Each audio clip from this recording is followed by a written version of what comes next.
It's good to see you again. It's been so long since you've been here.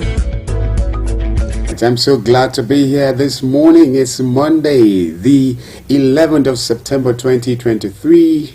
Beatrice Adamu Iji is my name. Before I introduce the very person with whom we do this Unity Train, I would love to say this, that peace is very, very possible on the plateau in Nigeria and in Africa. And therefore, let's take that decision.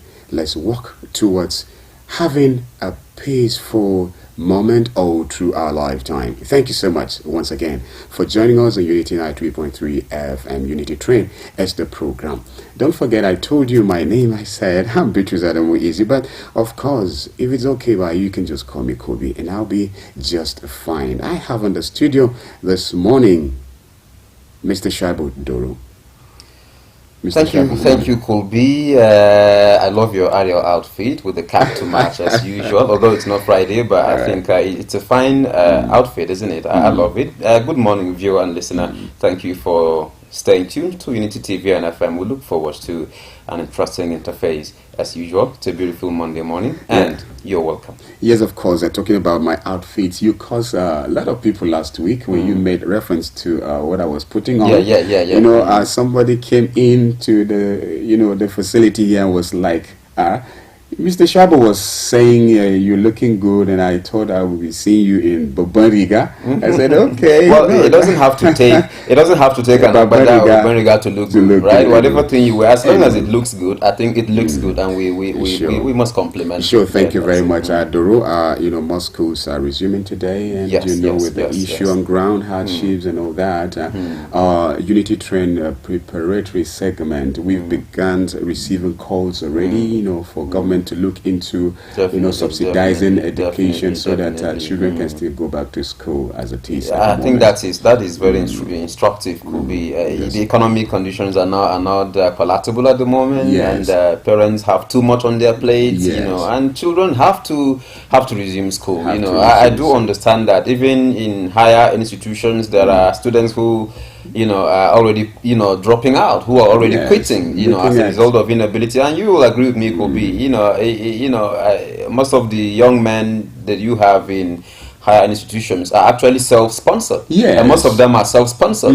They have to do after-school jobs to support themselves in school and things like that. And with the economic conditions, with the national economy in this shape, affecting how much you pay to school.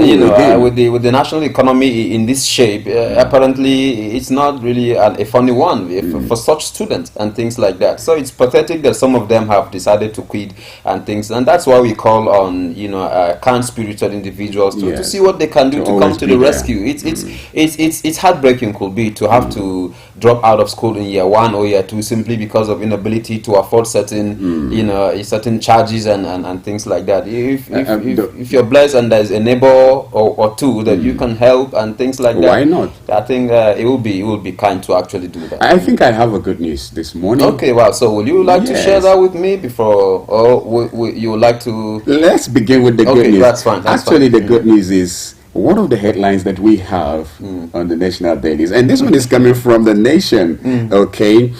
Tinubu strikes multiple deals with South Korea, India, and Germany. So is this not good news? Yeah, well, it will be good news if it comes to pass. And if, as a result of it, we will be able to pay our tuition fees. We'll be able to pay our tuitions and school fees and pay our rent and be able to build our own houses and buy our own cars and be able to get jobs. That's when we could say it's good news. But it's still good news because at least it's a step in the right direction. Okay, then let's hear what you have to say about this. President Tinubu was speaking, of course, on the sidelines of the G20 summit, which actually rounded up, which climax I think on Saturday, in New Delhi, India. And like we did say, or like we have been saying all along, President Tinubu did actually emphasize that he was actually in India not just to have fun or enjoy, you know, the air and the beauty of the city of India, but actually to attract, you know, investment opportunities to Nigeria and things like that. And we say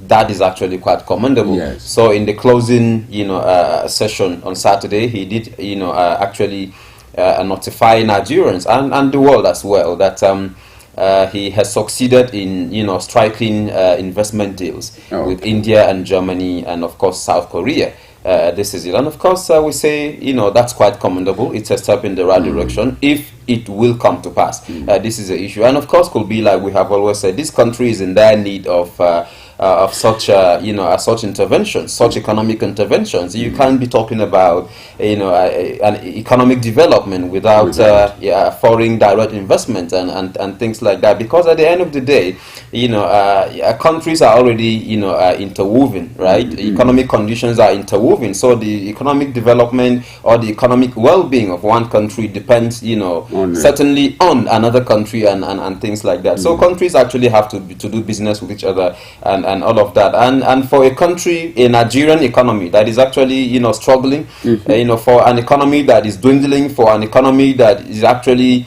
in a very bad shape at the moment, I think the fact that the president has succeeded in attracting certain you know, opportunities to the country is something that is heartwarming, isn't it? It's quite heartwarming, but it remains to be, you know, like I've always said, you know, economic development goes beyond rhetorics. It does go beyond rhetorics. This is the issue, and so it remains to be seen what eventually happens. You know, I always make this reference. You know, previous administrations had always done, you know, similar things. They had always traveled, you know, from country to country, you know, in the name of, you know, trying to attract business opportunities and things like that to the country. But we ended up seeing, you know, nothing much to show for that. And so we hope that this is going to be a radical departure from that, you know, from that particular history.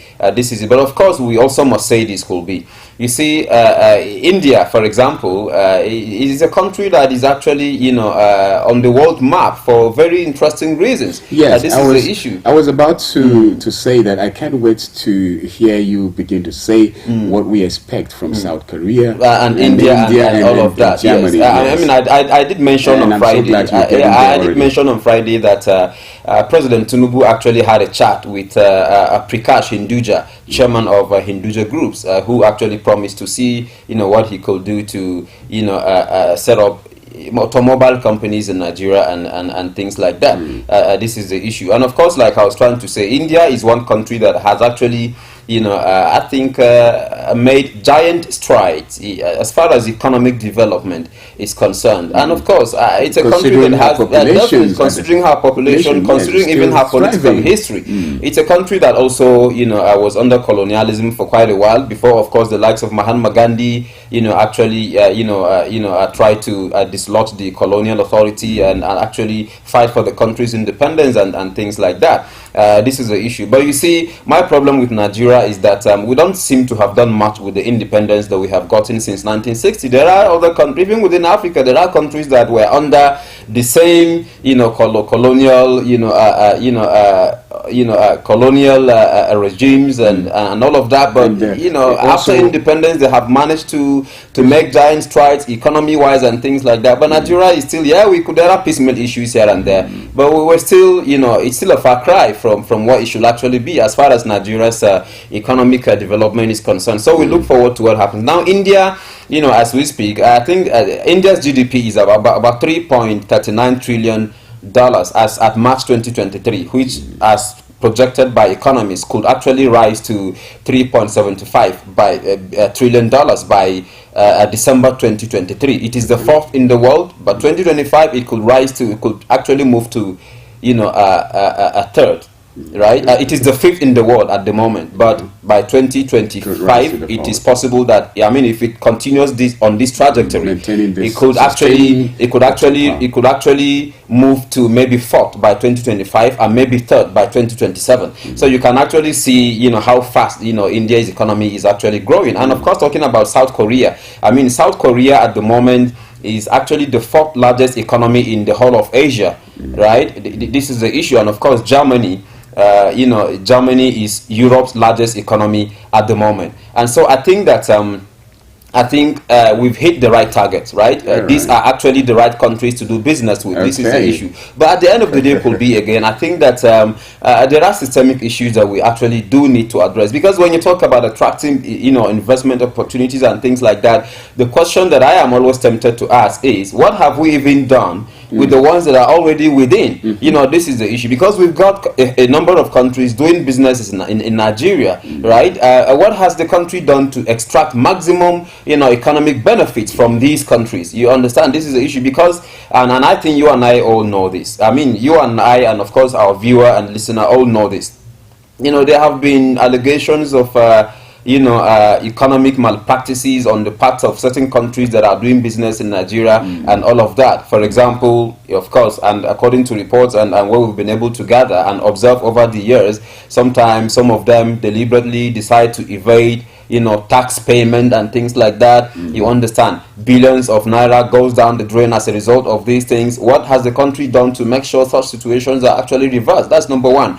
And then number two, there are multinational corporations within Nigeria that are actually doing business even as we speak, who deliberately decide to abdicate their corporate social responsibilities. There's what economists call corporate social responsibility. When you're doing business in a country or in a community or in a society, there's a manner in which that country is or society is actually supposed to benefit, right? You build school, you build schools, you build roads, you build health facilities and all of those issues, just so that beautiful, so that the whole economy can have the opportunity to benefit from your activities and operations and all of that, for giving you the opportunity to do business there and all of that. But you see, we haven't seen much of that in Nigeria, and I think one of the things that has actually aggravated the humanitarian problems in the Niger Delta in Nigeria is actually these sort of sharp economic practices we're talking about, right? There have been allegations that multinational oil companies like ExxonMobil, Chevron, and Mobil and all of that, there are allegations that a lot of them have on occasions deliberately abdicated their corporate social responsibilities. So you don't get to see schools built by these companies, you don't get to see hospitals built by these companies and all of those things. In fact, Doro, also that these oil spillage and not even addressing the issue of to restore the environment. Beautiful. And I think that if these companies had lived up to their corporate social responsibilities, I think maybe to a fairly good extent, we will have been able to mitigate or assuage or minimize some of the adverse consequences of oil exploration activities and things like that. But the inability or the deliberate refusal to do that and the complacency of the national government is what I think has even triggered militant tendencies on the part of subnational militia groups and things like that. These are some of the issues. And not just that, there have also been reports that some of these companies sometimes, even after investing billions of dollars in the whole economy, when the profits begin to trickle in, what they do is to actually move 90% of these profits back to their countries and leave only maybe an insignificant percent of it within the house economy, which actually ends up sucking the lifeblood of the house economy and things like that. So if you invest maybe 100 naira and then you're able to make maybe 50% profit, and then you repatriate 40% of it to your country and leave only 10% within, I think it doesn't make sense. Not just that could be, sometimes you will actually see that because these countries have technological preponderances over, developing countries like Nigeria, you discover that even if they come to do business, they don't even want to engage or utilize, indigenous or local expertise and technology. This is the issue. And so how many Nigerians are at the helm of affairs in maybe Julius Berger?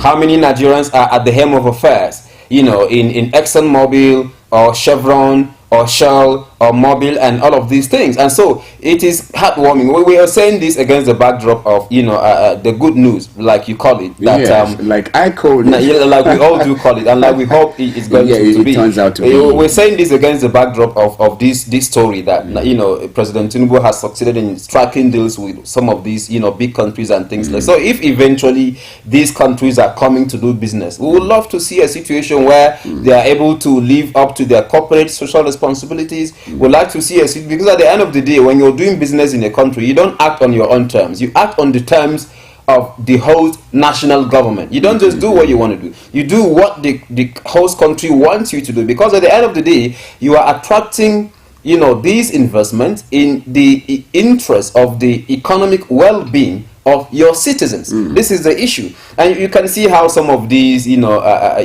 private companies and establishments have operated over time. It is like the national government has practically or literally surrendered the commanding heights of the economy to these countries, and it's not working well for us. This is the issue. So when these companies eventually come in, we hope they are going to be responsible. The national government must prevail on them to make sure they pay taxes as and when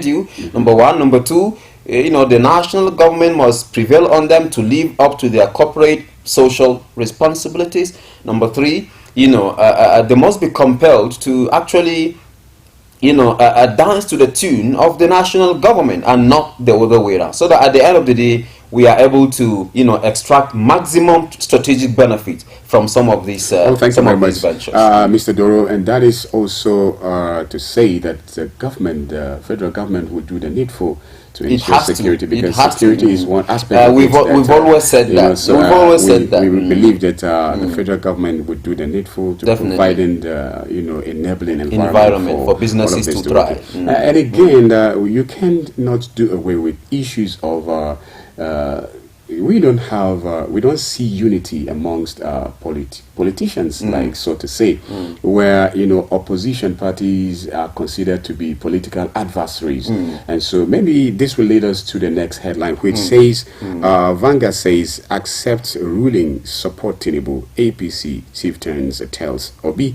and Atiku.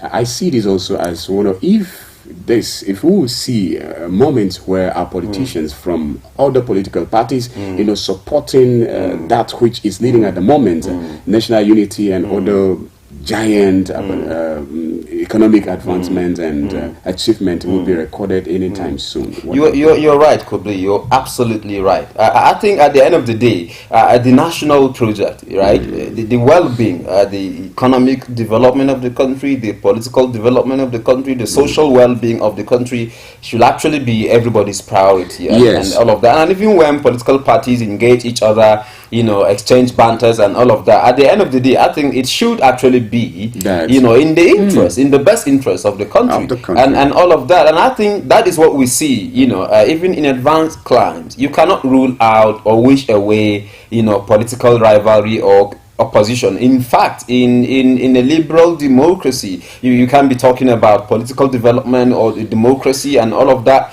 without opposition. You need a vibrant, and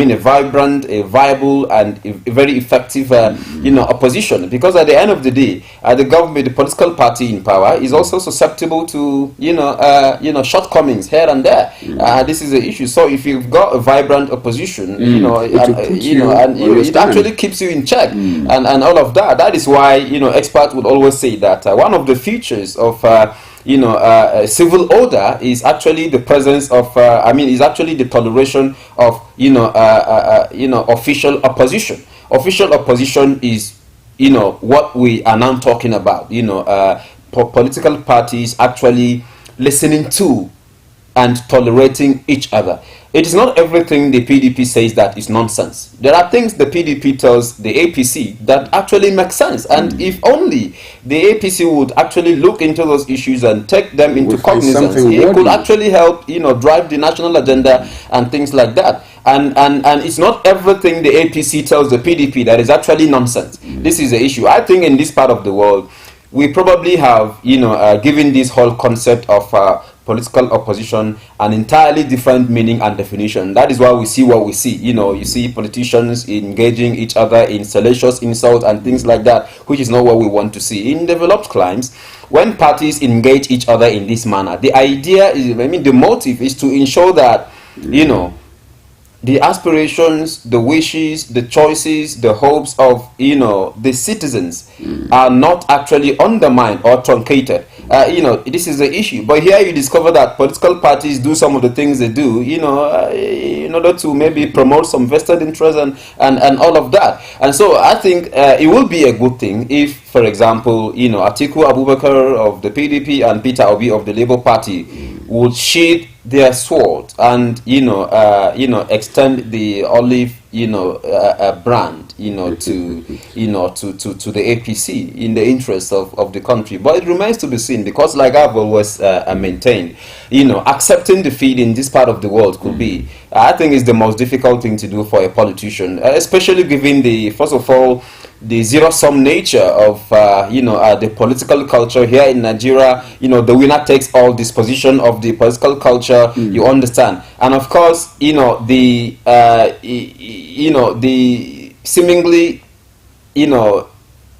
expensive nature of politicking in this part of the world. You will have spent billions of naira in the process, in the quest to become governor and president, only to end up not being announced the winner of the election and things like that. It's a hard one to take and all of that. But again, you would not rather the country went to war, just because you have lost out in a contest and things. And just like then President Jonathan would say that his a blood, his ambition, his personal ambition is not worth the blood of any Nigerian, which was why he was heroically able to call President Buhari then, President-elect then, to actually say congratulations and things like that. This is the sort of maturity and humility and patriotism that we hope to see on the part of politicians. But having said that, again, I think it is within the democratic right of Peter Obi and Atiku Abubakar to challenge the processes that threw up, Bola Tinubu as president. If they feel that the processes were actually not transparent and all of that. But again, while we do that, I think we should do it as decorously as possible, as politely as possible, as civilly as possible, and all of that. Doro, I just want us to touch this a bit, and then maybe we'll call it a day for this segment. Yes, of course. This one is on the Daily Trust. It says Nigerians want changes to happen quickly. Abdusalami Abubakar. It has to do with the common man. Definitely. So why don't we you and I and all of us. Why don't we just see this through so that we put it an end? Well, I think this is coming, on the sidelines of, an interactive, association between former, Minister of Communications, Nigeria's Minister of Information, Mohammed Idris Malagvi, and then former President, former Head of State, Abdusalami Abubakar. Of course, the Minister paid him a visit over the weekend, and in the course of their, interaction on national affairs and all of that, Salami Abubakar actually, seized the opportunity to advise Nigerian citizens to extend the necessary support, to the current government of President Bola Tinubu to help him drive the renewed hope agenda, and be able to put something on the table, by the time his 4 or 8 years tenure, eventually expire, and things like that. And again, it remains to be seen. But of course, like the former head of state did confess, Nigerians are actually, Nigerians are in a hurry to see things actually, to see things actually happen and things like that. Of course, you don't blame Nigerians for being desperate, for being in a hurry and things like that, because at this point in time, and after many years of politicking, after many years of democratic experimentation, after many years of promises here and there, after many years of assurances and reassurances and all of that, and then, we look around and we don't see anything tangible, development-wise, and all of that, we have a reason to be desperate. We have a reason to actually be in a hurry. This is the issue. I have always given this example. It took just $30 billion to build, the United Arab Emirates, Dubai. buy. It took just $30,000. And so 20 years back, where was the buy, right? And so now, 20 or 22, 3 years after, the democratic transition in 1999, where is the country?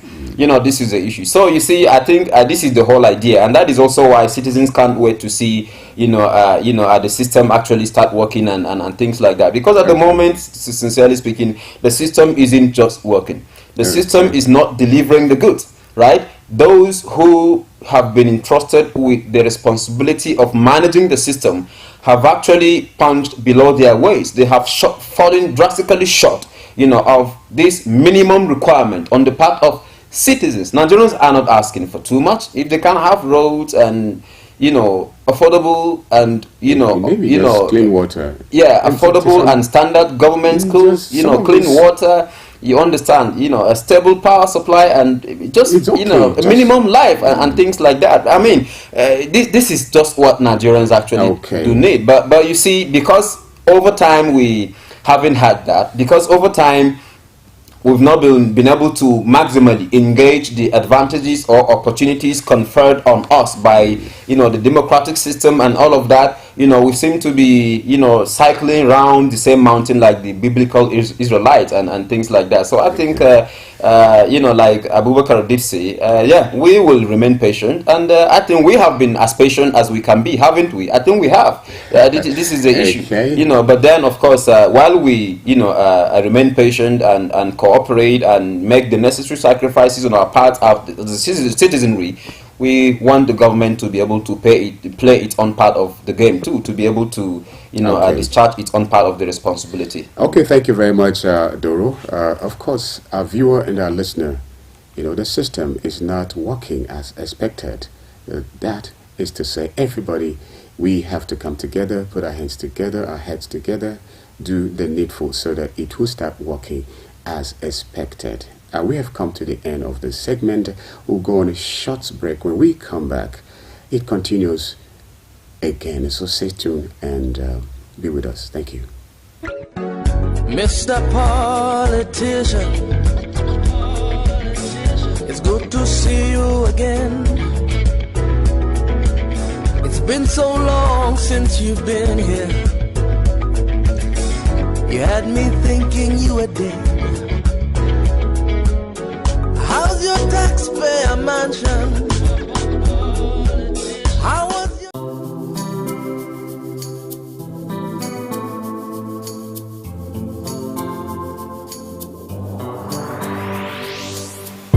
Please pay attention. It starts from the foundation.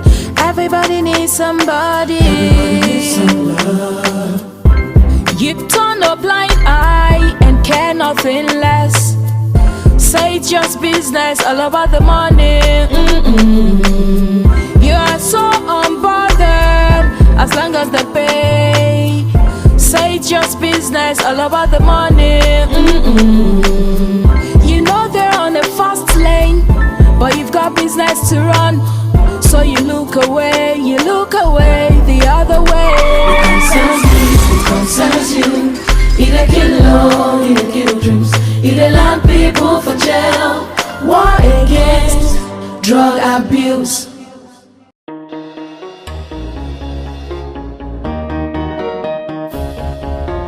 Unity TV.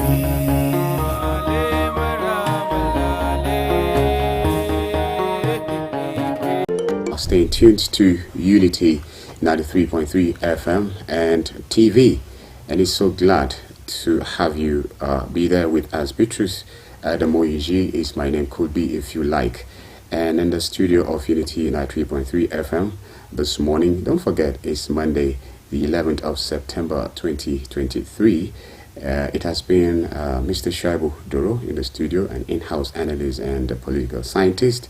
Doro, if you don't mind, once again, I want you to say good morning to our viewer and our listener. Yeah, good morning, viewer and listener. Good morning, Colby. Thank you for staying tuned. Yes, of course. This very beautiful Monday morning, we have a guest. They say health is wealth, and of course, health is wealth, and that's what it remains.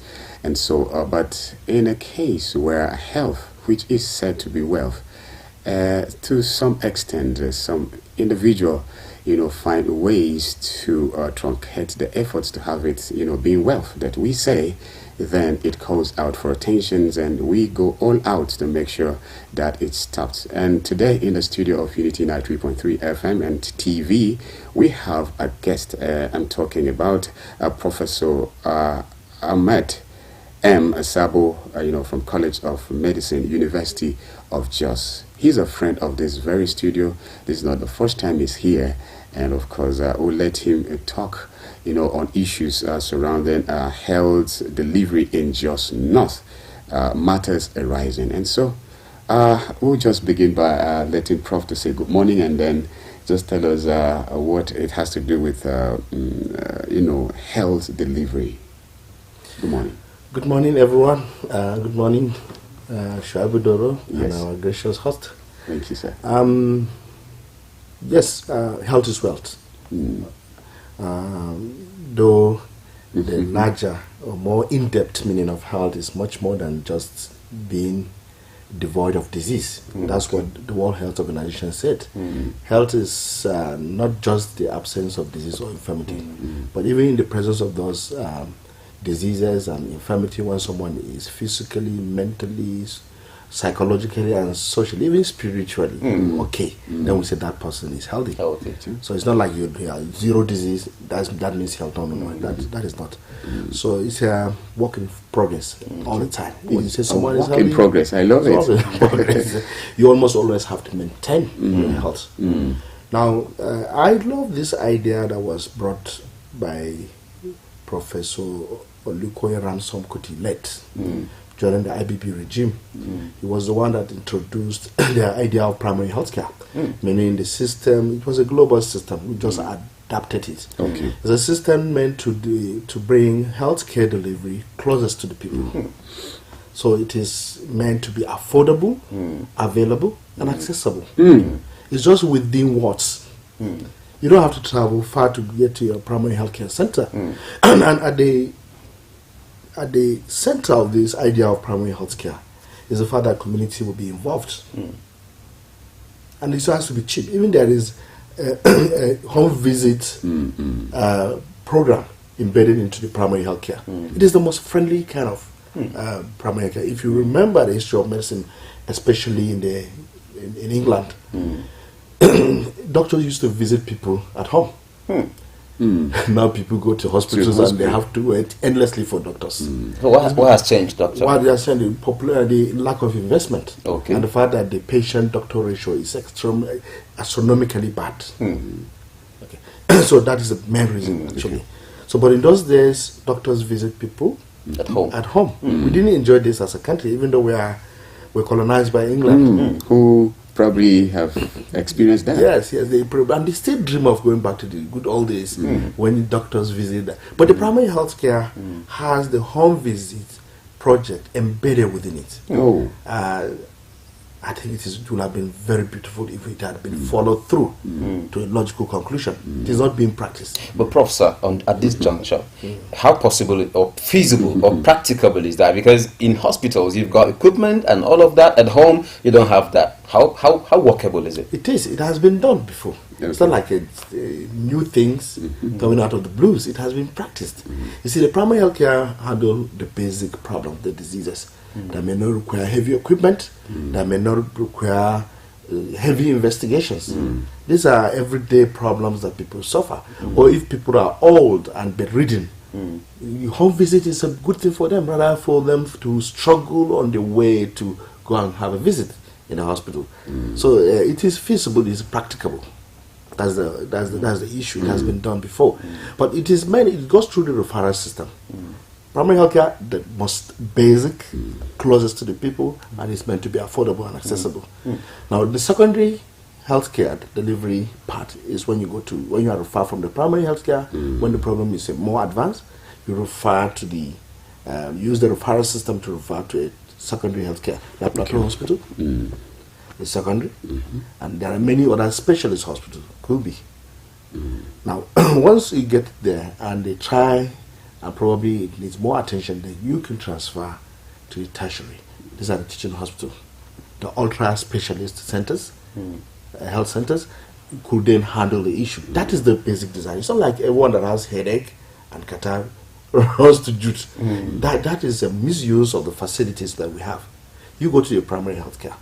But even the last administration recognized the fact that for the Nigerians to benefit immensely from healthcare delivery system, there have to be investment on the side of the government. It was made a policy, but like with everything else, it was overturned by the bureaucratic nature and the struggle for the mean resources at the disposal of the government. So that's why it was discarded. But there was a time when a budget was made or proposed that would take care of all the primary health care in the country, so that the common man, so to say, common man will have something within their wards. Yes. A place to visit with adequate staff, adequate drug supply. In fact, the government doesn't have to even provide drug all the time. It's like they buy a certain wholesale price and they sell it at the same wholesale price to the end user, the patient. And that's called a DRF, Drug Revolving Fund. It has been tried so many, whereas it worked momentarily before corruption eats away the capital. Before corruption eats away.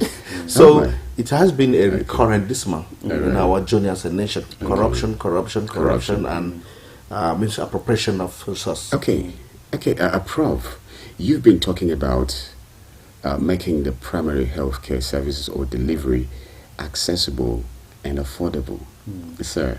Now let's come back to Plateau and of course Jos, and then Jos North. Now, do you think, you've been here, sir, okay, do you think it has been accessible and affordable for the people in Jos North? Well, it has been to a very small extent, yes. When you talk about accessibility, it's somewhere you can just trek within your ward. There is no person, unless somebody is very sick, there's nobody that can crisscross their wards. The wards are very small units of administrations. We have a councillor ruling over a ward, and we have ward heads. So it's usually checkable. Anybody can go there. So talking about accessibility, yeah, it's accessible. You could easily go there and you could go in and walk in without any condition. The problem is inadequate staff, inadequate facility. And it is the death of this primary health care that really led to the proliferation of mushroom hospitals, where they don't have also adequate personnel. They don't even have qualified personnel. Most of them are just people that invest because the oversight function of the regulatory agencies is lost. Nobody is watching over. No, nobody is watching. So it started during the 2001 just crisis. Now everybody was afraid to really go to some areas of the city. Access, yes. So it led to now proliferation of hospitals established and run by unqualified people. And we have many of them within the Jos Center. If the primary health care were good, they were available. I mean, they are available, but they are not functional. If they were very functional, that it used to be, nobody will patronize those mushroom hospitals. How can you go to a chemist and get blood transfusion? How can a woman take herself to a chemist and get evacuation? Maybe she has a miscarriage. And it's a chemist man that will take her in and what they call wash belly. Yes, in the Nigerian parlance. It is horrible. It means someone who doesn't even understand basic medical education. Because those places are not designed for surgical intervention. That wash belly to clean the womb after a miscarriage is a surgical procedure. Once infection gets into the womb, that is the end. You will hardly control it. Most of the time, doctors will qualified doctors have to resort to removing the whole of the womb just to save the woman. Because she had wash belly in the chemist run by somebody who's not qualified to do that. No, you can never see a doctor in a chemist. The system is not designed to do that. And even if it is a chemist established by them, pride will not allow the doctor who has established a chemist to go and run his procedure there. We don't. There are designated places. There are designated places. If a doctor runs a chemist, he won't take his patient to the chemist and perform wash belly, cleaning of the womb, what they call evacuation.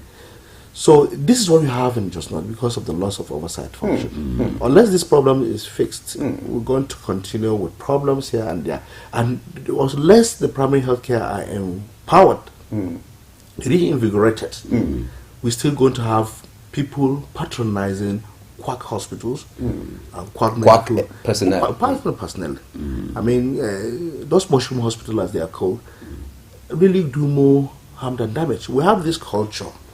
If you check the ethno-religious demography, the culture dominant in the center of justice is the one that whenever anything happens, say, Allah it has happened, it's ordained by God. And they hardly bother on investigating why. I can tell you 90% of medical education, the knowledge we have in medicine, is from investigating causes of death through autopsies. That's why we sometimes insist on opening up a dead body to see what really killed an individual. If you don't know pathology, you don't know medicine. Pathology. What is it? Because these pathologists are the one that investigate. Nothing comes out of an individual without going to the lab, pathology lab, to check what is that thing. So if they operate on you in the hospital and they bring a piece of tissue, they say this is appendix, or we go and throw them, or we are going to dispose it. That's quackery. Nothing comes out of the body through surgical intervention that should be dumped. It has to be investigated. That's how knowledge keeps building, and that's how to confirm whether the decision to take out something is right or wrong. Yes, right or wrong. Right or wrong. So if you do an autopsy and discover, XYZ killed, so person, it then actually gives a basis for further studies and further investigation to avert that. Even if there is a medical mismanagement, the attending doctor will be questioned. There is a mortality clinic where all doctors will sit in a hospital and they present cases of how a patient came in, how he was managed, and what the pathology or autopsy report says. If there is a clear-cut mistake, someone will have to answer, and people sweat. And they be careful, and you see this kind of dedication. But where everything goes, somebody dies and the patient demand for the body, and you release it, case closed. And then the system doesn't improve. The system doesn't improve. Nobody is held accountable, and now everybody feels free to do whatever they want. Yeah, anytime, anywhere. So I'm telling you, primary health care system. Going back to the discussion, primary health care centers are the ones that are accessible. Okay, we have a referral system. We go from one level to the another.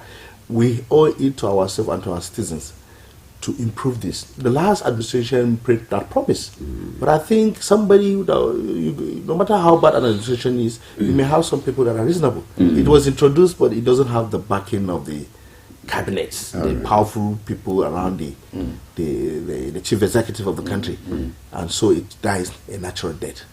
But that is the only thing. All this money wasted at the Ministry of Health and other parastatals affiliated to health are actually a huge problem for us. It's an opportunity because if that money were invested in the primary health care, it will have taken care of majority of Nigeria. All this what we call mushroom hospitals and clinics wouldn't even be patronized because people are getting, and it was like this before the 2001 just crisis. People patronize primary health care much more than any private unit or chemist for their health needs. But when the primary health care become, they were rocked by the issue of patronage, supervision, oversight functions. That was the beginning of the problem. That was the singular factor that opened way for people establishing health posts without qualified personnel, without facilities, without nobody, without even license. And that is the bane of the problem. Okay. You've been talking about this. Can you also say a little about, although you've captured in some of the things you say, the affordability of this? You made mention of it's accessible to some extent, and people can always, have it around just to go and then. But you mentioned the lack of equipment, basic equipment for number one, personnel, and then the equipment and so on and so forth. What about, is it affordable? Or we don't even come to the extent of whether it's affordable or not because there are no personnel. So how do you balance this? Sure, it is affordable. Okay. Because I told you they run something called DRF. Okay. They buy some drugs and they put a little percentage profits to take care of inflation. Drug prices keep changing by the day. They will increase a little small percentage of profit. They don't charge consultation fee at the primary health care. It's not input into the system. So at the end result, they sell the drug at a much cheaper rate than what you can have in private health posts. So it is affordable. And also the Global Fund for Eradication of AIDS, Tuberculosis and Malaria, ATM, provides some treatment for tuberculosis patients and HIV/AIDS patients at no cost, free. One of the centers that's very, very, very famous, just not here, is the primary healthcare feeding board. I know the person there. He has integrity, and he has been doing excellently. It's supposed to be in my own ward too, in Gangere, but I prefer to do primary healthcare feeding board because this man really, at the helm of affair called Alajimato, he has integrity to the last extent. I have never seen such a person like him, and that's why it is running, and we are referring our patient to go there. We don't even ask them to go to PLATEAU Hospital. They do the gene expert test, they do other investigations that will confirm that someone has tuberculosis. And tuberculosis is still a very huge health challenge, especially in the face of poverty that we're facing and so many other societal problems. Those diseases they call it diseases of squalor and poverty. They are increasing. Population density increasing, poverty increasing, people are not feeding well. Tuberculosis usually keep rising. You see someone who is very important, who is not supposed to, but if he has relation elsewhere, he will mingle with them and he will contract tuberculosis. It's an airborne disease. Someone breathe it out and you breathe it in, by chance, you have contract. Okay, so these are the things. Professor, there's this news going on social media about a certain doctor, is it Kekere? And then it's just not here. Well, that is not our issue for today, but how do you think it's best to handle issues like that if in the end the committee probably set up to investigate this and come out with resolutions? If it happens to be true, and which of course to a larger extent already some of us are beginning to feel that it's true. So how do you think it's good to handle such cases? And then, yes. Well, it is already, I believe it is in the hands of the law enforcement agencies. I don't know this person personally. I've never met him. But like with every other thing, you hear stories here and there. So I don't know him personally, but I believe he's probably not a doctor, nor a nurse, nor a community health worker. Because some of those of us that are doctors within Justin, we know ourselves. We know ourselves. We have places where we meet. We have NMA meetings, and we know ourselves. And even the nurses, they also know themselves. The community health workers, they know themselves. So I don't think he belongs to any of this. So it's a question of someone getting an opportunity to do whatever they want to do. And the international organ, globally, the black market organ trafficking is huge. It's lucrative? It's lucrative. It is terrible too. It has a center of violation of human rights. People are murdered unnecessarily. Even in India, villages are taken with the promise of job in New Delhi, and then they will be cut out alive. Those people that demand for those organs, especially the kidneys, ask for the victims not to be killed first. If you kill a person before you take their kidneys, it's non-functional. They ask that they are alive while the kidney is taken out.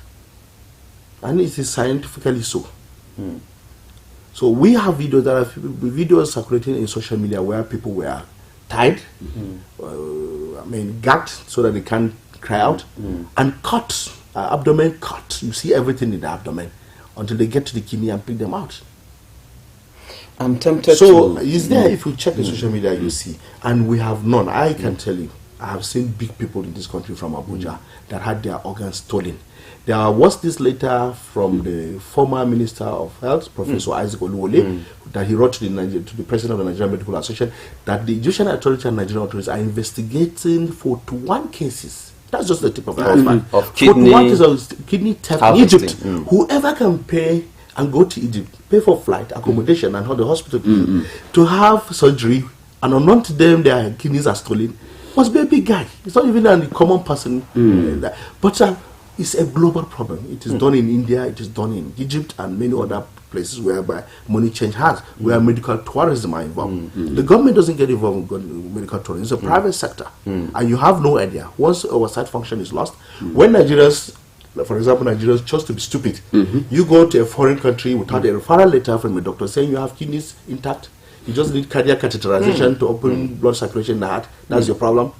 Your kidneys, liver, everything is intact. If you go there, of course, nobody can trace anything. And they are free to steal their kidney. You as a victim won't even know.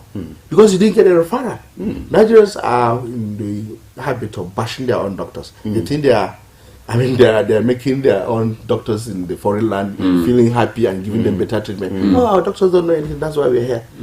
You're killing yourself. In the eye of those criminals there, they look at us, Maraba Gaseshi.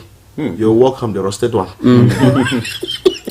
It's like you are sort of a manna from above. Now, Prof, sir, you're raising a whole lot of very interesting issues. I don't even know if, but this is the question I'm tempted to ask. You did say that the kidney theft, whatever you called it, technically is very lucrative and things. So it's not only happening in Nigeria, and it's a global phenomenon. Right now it's being said that anybody who has had, a surgery or a surgical operation in this particular hospital at Enshanu, where this, embattled fake doctor is, has a hospital, should actually go to, a bigger hospital and have themselves checked, to be sure their 2 kidneys are intact, and things like that. Are we saying, because when this issue came up, the first question I asked was, where is the Nigerian medical and dental, there's something you call it. What happened? Is this association actually asleep? How come this person, because according to reports, this person has operated at Enshanu for 18 good years. According to other reports again, besides the first case, which was discovered, I think, a week ago or thereabout, 41 other persons were discovered to have actually had their kidneys actually harvested by this same, embattled fake doctor, who, according to reports, is actually an economist, not even a medical doctor. Where was this association? I doubt even if he's an economist. He is. Okay. I doubt if he is. He's just a person who has found the opportunity. The biggest problem is from the community. Okay. Yeah, ignorance is at the heart of it, and it can happen. I'm worried about Jigawa. Jigawa State. Okay. It's one of the poorest states in the country with high level of illiteracy and poverty. Organ harvesters go internationally, they cross border. Even this person that is said to have been inviting other people, and he claims that they are from Jute. I think it's up to Jute to put up a disclaimer that no doctor in Jute has been going to this clinic in Enshanu to operate on people. Because that's where the organ. He doesn't have the skill, he doesn't have the training to take out these kidneys. So obviously there are co-conspirators. Definitly. Names have to be named. They may be coming from far. And it is even prevalent in Kano. They are doing it in Kano now. Giving 1 million naira to unsuspecting young people. There is consequence to having 1 kidney taken out of you. Even if you are alive. You spend that million in a Fiji to treat yourself. You have a lot of complications. But poverty can make someone insane, make you have poor decision, poor judgment. So to cap it up, NMA is not responsible for enforcing laws. It's an association where the doctors, they can write up and advise the government, the security agencies, if they so demand. Medical and Dental Council is an arm of it's not an association, it's a council. Set up by government, it's a regulatory. They register all medical doctors that are qualified to practice. Even if you study, you are not qualified to practice unless MDCN gives you license. And we renew our licensing fee every year. So if you practice without a license, you are even considered a quack. Doctors of not even going to medical school, that's super quack. So quacks and super quacks. Yes. So we think that MDCN and they could put up a press release. Okay, Jude could do that, and NMA could do that too, right? It's a growing problem. It's in the shadow. A lot of money involved. Someone can harvest the kidney and sell it for up to $1 million. That's what $900 million. $1 million. Yeah. Professor, what do people do with these things? Why is it so expensive? It's like gold, isn't it? What do people do with these things? The kidneys are at the center of the function of the body. Okay. The kidney clear every garbage that you eat, and it even clear things that are useful to the body that are no longer required. It excretes water. It excretes urea. That's why there's unique smell when the urea breaks. Nobody wants the stingy and irritating smell of it. Imagine that in your body. The kidneys help you to clear that. Once your kidney is damaged, your first problem is you develop hypertension that is resistant to treatment. You can't do without the kidney. It's the waste disposal system. Imagine just without the GMDB clearing the refuse. We'll be buried in our own waste. We'll die, all of us. From cholera, diarrhea, typhoid, blah, blah. Waste evacuation is an integral part of the system of the body. Without kidney, no one survives. I see this. And with the affluent nature of the Middle Eastern countries like Qatar, Saudi Arabia, they have money, Kuwaitis, they can afford to pay anything to. And their affluence is at the heart of most of the diseases that damage the kidney, especially diabetes mellitus. It's a global hub not for diabetes. Those rich Middle Eastern countries. And they can pay anything to have their kidneys. We don't know. Even from everywhere you could have kidney problems. But those people that have the money can increase the temptation gradient to have. Look, it's not easy for you to give your even siblings your kidney. Your own kidney, yes. That's why I praise this for the late Abaruma, the former Minister for Agriculture during Musa Yar'Adua regime. He gave Musa Yar'Adua one of his kidneys. And you can see he didn't grow to be a very old man. He died. It takes courage for you to give. People don't even give their siblings kidneys. So if you have money, of course you buy. Temptation gradient. Oh my, Prof. The discussion continues. We'll go on a break. We'll come back. Of course, imagine if JMDB decides not to do their job. We'll be buried in our own waste. And we'll go on a short break. We'll be right back. Our listener and our viewer, stay tuned. Mr. Politician, it's good to see you again. It's been so long since you've been here. You had me thinking you were dead. How's your taxpayer mansion? How was your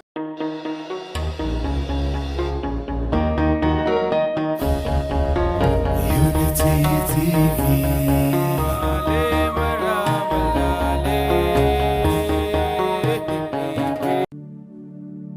I was the head boy in my primary school, senior prefect and best graduating student in my secondary school, but drug abuse almost ruined my life. I was on an average of 2 grams of cocaine per day. I was taking 8 ampoules of pentazosine daily. European shisha, cocaine. I became a user, a dealer, and a gangster. I saw other users drowning. I knew I didn't want to be like them, but I was already trapped. My family disowned me. My employment was terminated. I sold my car, sold my house. I'll go out well-dressed and return shoeless, shirtless in exchange for drugs. I was saying things that were not real, and I once stabbed myself because I felt something crawling under my skin. I contacted NDLEA and started therapy. I spent 3 months in therapy. I spent 8 months. It's easy to relapse, but your mind has to be stronger than the cravings. Drugs does not love you. You are not the one using drugs.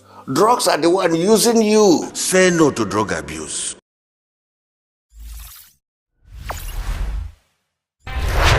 Unity TV.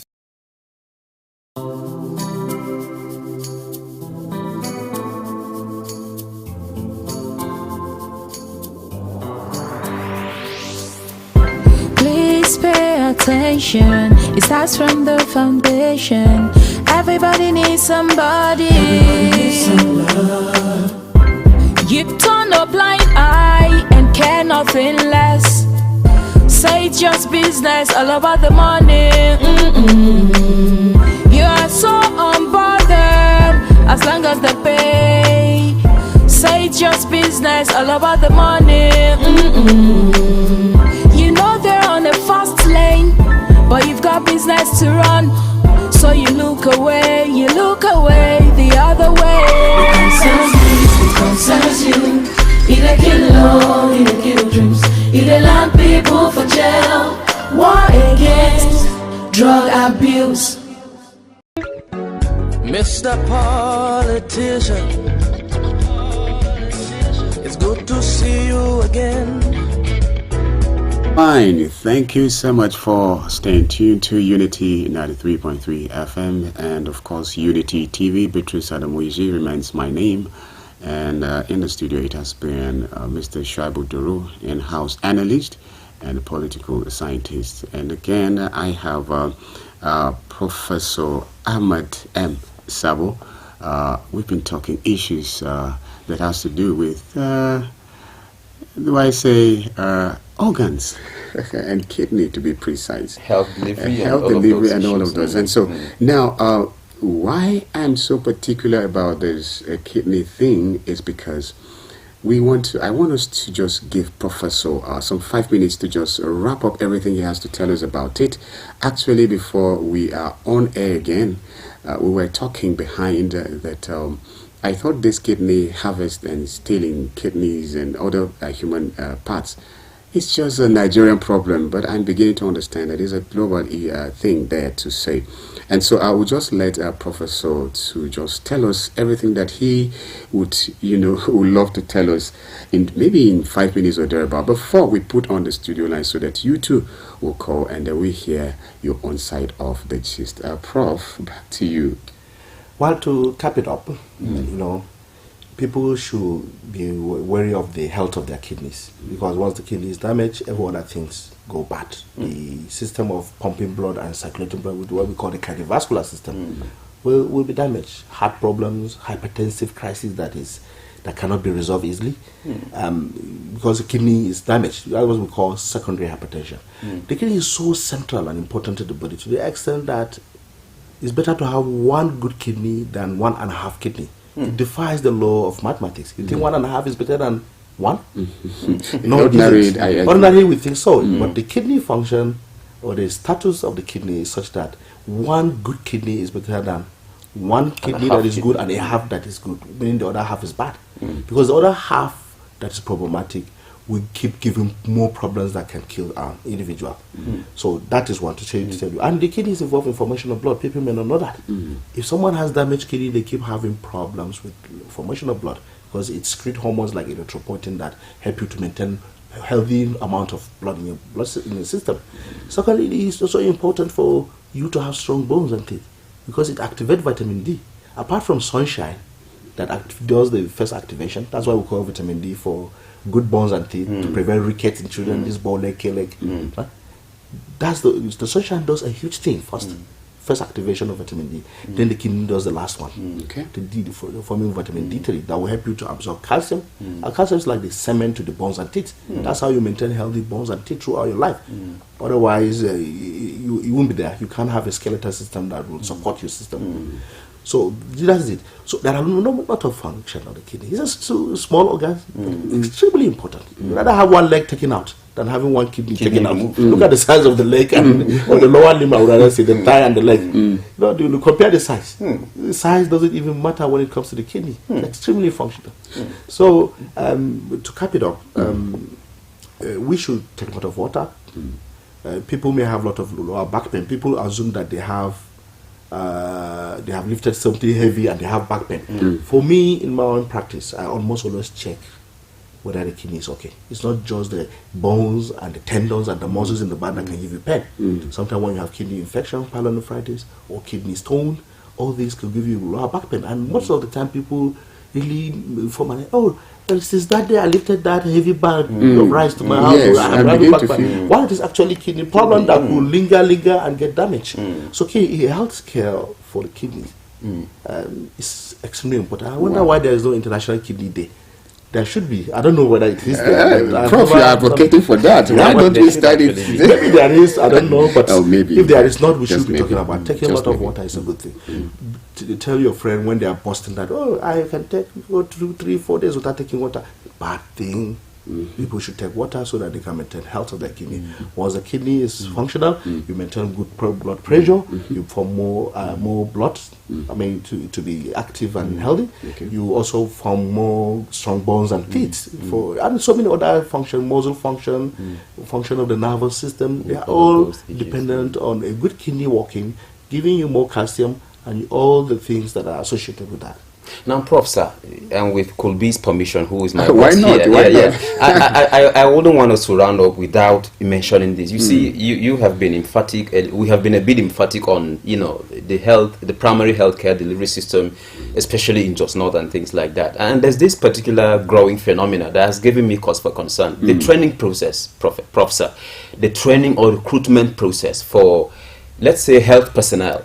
I've seen SS2 students in, some mushroom secondary schools who at the same time are so-called, medical students in some mushroom, training, facilities, and things like that. And I think we can say that it has contributed to some of these issues we're talking about. The proliferation of these mushroom training facilities. What do you, especially, and without prejudice to, I think, the Muslim-dominated area of Jos North, but I think we must mention this because we have to. I mean, what do you think about it? Well, you say Muslim-dominated area exactly because of the crisis that happened. Like you mentioned, so we are still suffering from some of the offshoot of this problem. The oversight function from the government of Plateau State is hugely to blame. Okay, and they have their own reasons, yes. So, but what will resolve this is discussion, dialogue. The government have to exert its authority on the citizen. If you are in Plateau State, you have to obey the laws of Plateau State. I hope that it won't take to a level whereby it becomes a national crisis, that the federal government will step into override from Plateau State authorities. It's their own jurisdiction. It's their backyard. They should take responsibility, the oversight function on all these medical, nursing school and the rest. There are some that are registered, but 99% of them are not. And probably don't even have facilities. It goes along with the healthcare posts that are being established, no registration. Most of those places, they don't have even proper registration. It's cumbersome.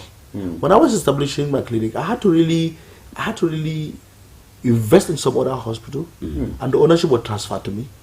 And then I had to really, we have to support, I supported the hospital for a long time, close to Jingre. Before then being part owner of that place, before it was transferred to me completely, and I transferred the location. But it's not easy to start it from de novo to register clinic because there are so many complicated processes. Yes, the process to and the processes are meant to safeguard. They're like checks. So the proliferation of those mushroom, the auxiliary nurses they call, that's what they call it. Not recognized certificates. There's a problem, and even in the primary healthcare established, we have nurses. Okay, those that did school, aren't registered nurses. Those that did school of nursing, and then community health workers. So far they have been good blending. Okay, and there are training and retraining that are done. So that's not a problem. So we have to, but the question is just funding and adequate staff, personnel. Even if you fund it without personnel, it won't work. So personnel first, before even the facilities. And remuneration should also go along with that. Okay, people will naturally gravitate toward those government control primary health care. I believe these are the road to our salvation as far as health is concerned. Right. So that's the issue. Honestly, the government should live up to its responsibility. Otherwise, people will continue doing that. Okay, you don't know. God forbid. It may be anybody or a relation of anybody that may be involved in an accident in the heat of the moment. They are taken to this kind of hospitals, clinics, and then they kill them. And then they kill them. And nobody knows. And if they say your bill was formerly 50,000, but please pay 30. So we are thankful. We are grateful. You people are kind. Don't you? They kill you. And perhaps this embattled fake doctor, according to reports, the victim, the husband of the victim, actually when he contacted this particular doctor, for a surgery on his wife and things like that, he actually asked him what the charges were, and then he said it was 150,000, and then he said, well, I don't have that much. And then the doctor asked him, how much can you afford? He said, I have 70 or 80. And then he said, no problem, you can go ahead and pay. So if it's if it appears too cheap to be true, too good to be true, then it probably is, isn't it? Most of those people that are not qualified to practice and are practicing, they have this habit, giving chocolate to children of women that brings their children for fitting bills. That is the red flag.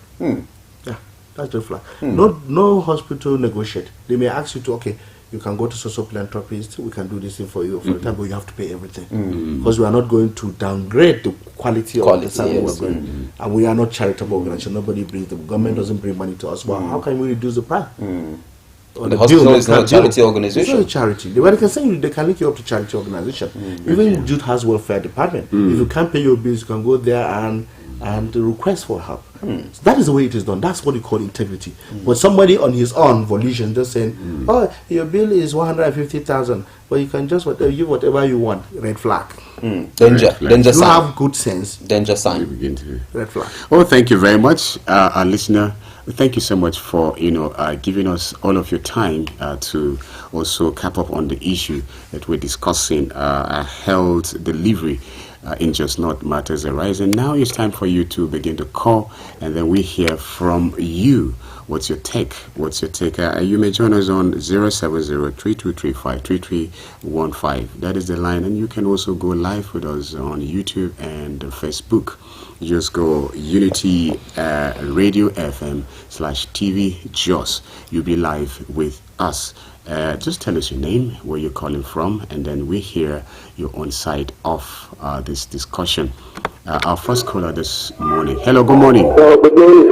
Thank you very much. Who's on the line? Thank you. Good morning. Hello, good morning. We can hear you. Hello, we can hear you. Good morning. My name is Suna. I'm calling from Angorogo. It's good to have you. You have a minute, please. All right, Doctor.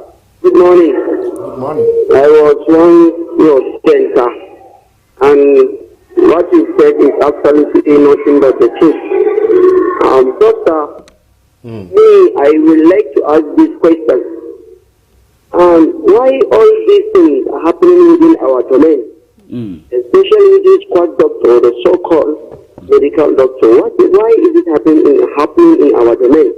Okay. And again, sir, I would like to ask this question. Can we still have some specialist hospitals, so as just like Ola Hospital, but within our domain, that will be subsidized?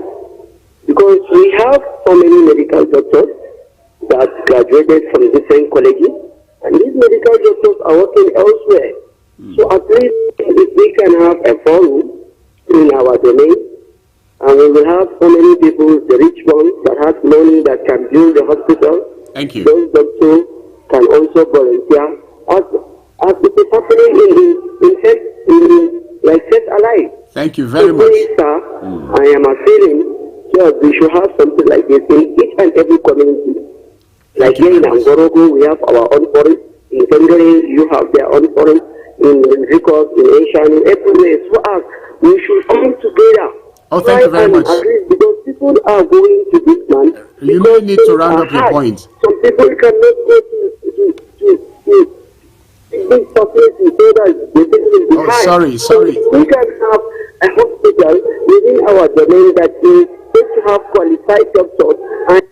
Oh my, I think we lost him. We already said. Yes, we've gotten his point. The religious crisis is an offshoot. It's the aftermath. And it will linger unless we do something tangible about it. If officials from the Ministry of Health can go and scrutinize what health posts are within Just Not, where Muslim are dominated, then the problem will continue. So people have to come together.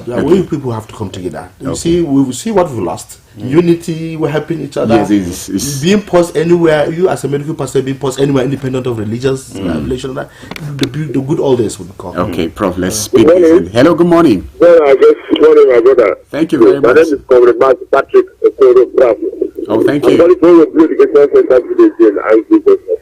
to to find out from our guest. Yes. Now, the recent report as a research carried out from the United Nations and the World Health Organization has shown that over 128 diseases ravaging Africa, Nigeria, the capital. Now, what are the medical professionals doing? Looking at what is happening in Africa, and looking at the way things are moving, the life people are living, and all this are going. Is there any hope that the masses will survive all these diseases that is now existing and the war coming? Thank you. Because at the same time, Nigeria as a whole, we're supposed to, when you are sick, you go to General Hospital, primary health care center number 1. You go to general hospital, from general hospital to teaching hospital. For now, everybody now they move to teaching hospital. Now going to teaching hospital, you see the crowd there. And doctors, they have this. For doctors, they come, they have this general So what do we do? Because the way things are going on now, many people are just dying in silence. Yes. Good morning. Mazda from UCC and Anglican. Mazi Karafo, thank you for calling. We already talk about the referral system. You are not supposed to have just a small crocoro and you go to duty. You know, that's why it is congested. You know, the doctor-patient ratio there is bad. Too many patients for little number of doctors. But if you improve on the primary healthcare, you can, a lot of these match on decongest primary, secondary, tertiary. So improvement in education. Okay. Oh, thank you very much. Who's on the line this morning? Thank you. I'm Musa Aike calling you from Angolo. Musa Aike, it's good to have you. You see, I have a question for our guest. Prof is listening. Is it allowed for any practicing doctor in a government-owned hospital to have a private hospital that he operates on his own? Is it allowed? And if it's allowed, how are you people taking it? Thank you. Because based on the situation we are in Nigeria, I see what has happened now. This one is going mad. Like the corrupt ones that have been apprehended, he will say to their in the court, he will say sick. That is what we are saying. The system is really going down. We need to start thinking about. Thank you. Thank you very much. We pick more. Just stay tuned. In due time, Prof will respond. Of course, it's more like question and answer. Hello, good morning. Hello, good morning. Good morning, Doctor in the House, Prof, and Budoro. This ambassador Abdullah calling from Gengere. Abdullah, it's good to have you. Thank you. Thank you very much. Prof has already said it all. Okay. There is his profession, and we thank God that he is in Gengere. Doing the needful for the Ummah. That's why we are always respecting him. All right. I'm telling you. Like me, before I had a kidney stone, I am worried on my life cycle. With the advice of Prof, it is going well for me. Situation whereby even I feel some thorns from my body. You understand? It's a good move to have a good medical personality or doctor in your area. One that is qualified. Now you see the situation now happen in Shanu now. It's only God knows how many people that they are removed their kidney. Only God knows that. But the Ministry of Health, are they doing the needful in our society? Are they doing the needful in Nigeria? Are they doing the needful in Plateau State? They are segmenting. Are they segmenting the hospital? They are not. It's the economy. And at the same time now, it's a doctor, medical doctor, operating because of his collecting cheap money. Go to the hospital that will collect big money, then you will be free. That go to the hospital that will collect small money. Thank you very much, Abdullah. You will lose part of your body. I come in peace. Thank you very much. God bless you more. Oh, thank you very much. We have listened to you also in peace since you came in peace. Abdullahi Rocky Boy, our peace ambassador there. Hello. Hello, good morning. Thank you. Who's on the line? Okay, we lost that. We'll let Shabu.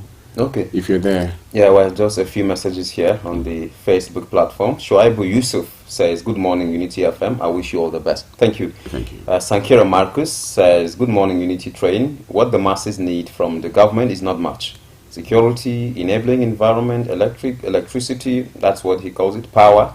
Good education is enough, which the government can do.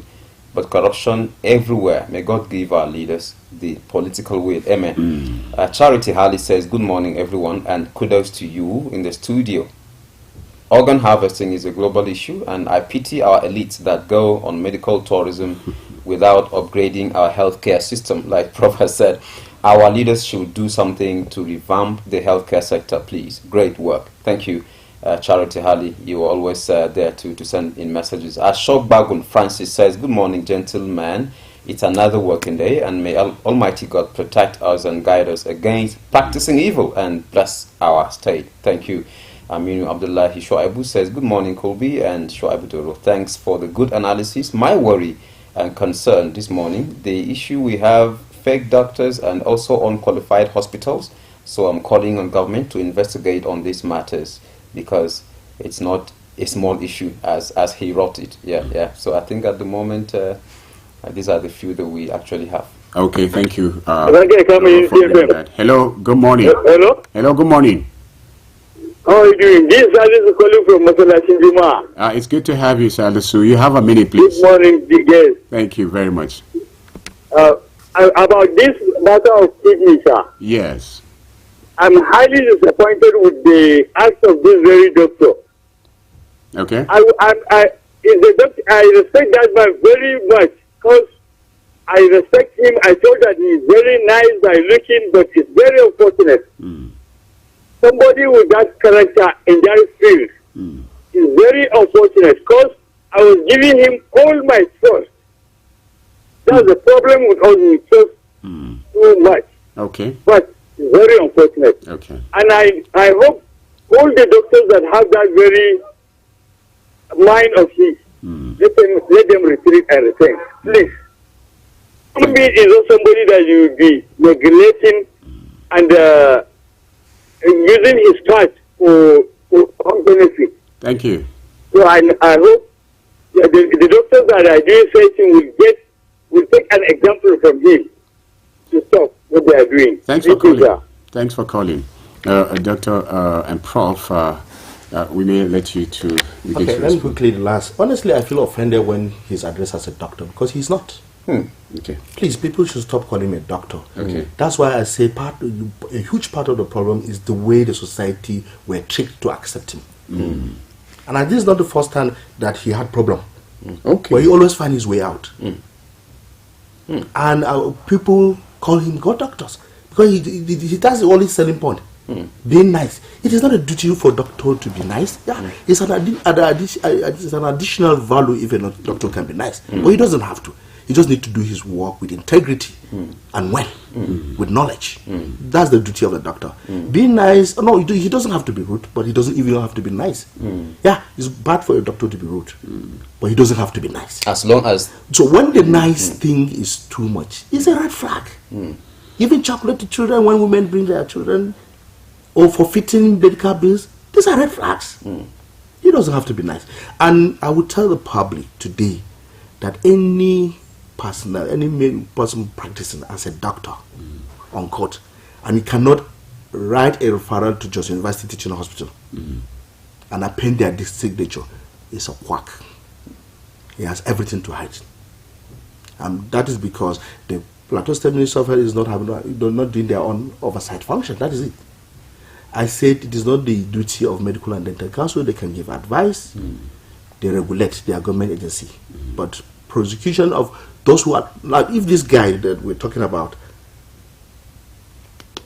if you were a doctor who would have been sent to Medical and Dental Council, they do their own trial. Once they find that he's guilty, they first withdraw his license as a doctor. Then he's just like you do for police. If a police still serving, you can't prosecute him. You have to go to the court or with the IG. But that's what the police do. When they find one of them through investigation that is guilty, they first dismiss him as a police. Then he's tried as a common person. It's the same thing with the doctors. Okay. So please, he shouldn't be addressed as a doctor because he's not. He's neither a nurse, a community who can, He found a very gullible community with high level of poverty and ignorance, and he played on everyone's intelligence. Big people that are qualified, that are rich and influential, have their kidneys stolen in Egypt and India and elsewhere. Talk less of people that are poor, they can't even write their name. People that can barely afford their 3 square meals in a day. You can see the disparity, the temptation gradient. So it's a society that we should look inward, we should be reflective. Irrespective of religion and tribe, we should come together. That's one way to kill this thing. It doesn't happen in refill. You can't have anybody, a quack, going to refill and establishing a health post and taking out kidnees. Even practicing even without taking out kidneys. You can't do that. So we are calling the unity is something. It's a force to reckon with. It's a way of adding value to our life. It's a way of improving. We should unite, independent of religion. And this is an aftermath of the just crisis started. When people are genuinely afraid of going to see a helpers and exerting their authority, of course, you don't expect them to go there and risk their lives. So these things, we have to come down together. Everybody is responsible for this. It's an ugly thing, like a mirror that is reflective of our people, of ourselves. It's ourselves we should look at. This is just one opportunist, and there may be many. Yeah. So it's not like you take out this one, and everything's okay. No. We're telling even the big elites, if they're here listening to me in Abuja now, you going to foreign land for medical tourism in India, the favorite, or Egypt. I'm telling you, without a note from a Nigerian doctor, a proper analysis and medical investigation that will define your status while you are still here in Nigeria. Before you go there, you are at risk of organ harvest. Oh, thank you. That's your final word. Because that happened, I have personally seen people that had that trouble. That's your final word, sir. Well, health is wealth. Let's invest in it. Health is wealth. Let's invest in it. I would have loved to let the Shaibu Doro to say a final word, but I know he would emphasize on health is wealth. Let's unite and make it work for us.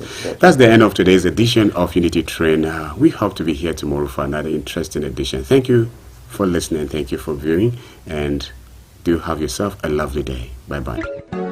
Mr. Politician, it's good to see you again. It's been so long since you've been here. You had me thinking you were dead. How's your taxpayer mansion?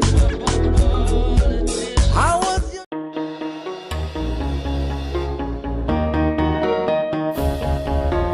Unity TV.